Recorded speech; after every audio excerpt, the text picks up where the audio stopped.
As Russia continues to wage war in Ukraine, the West is bolstering its partnerships. President Biden and other leaders formally inviting Finland and Sweden now to join the alliance. These alliances are putting pressure on President Vladimir Putin, forcing the Kremlin to look outside Europe and tighten ties with Latin American allies. A top diplomat would not rule out the possibility of Russian troops being deployed to Cuba or Venezuela.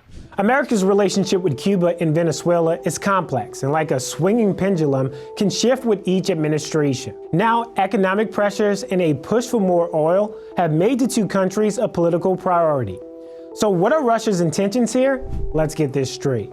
It's more of a geostrategic chess game. Sebastian Arcos is an associate director of the Cuban Research Institute at Florida International University in Miami. Putin's Russia is not the Soviet Union.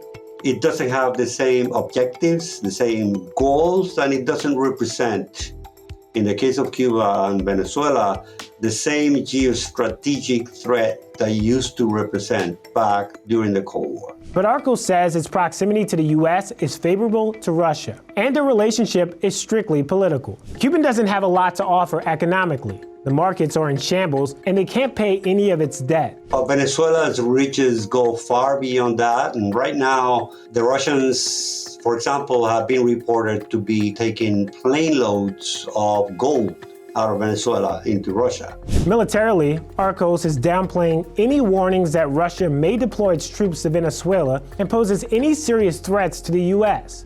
In March, senior U.S. officials went on a top-secret trip to the country, the group meeting with dictator Nicolas Maduro to negotiate the release of 2 detained Americans and talk oil. The Biden administration followed up by easing sanctions on Venezuela and those connected to the Maduro regime.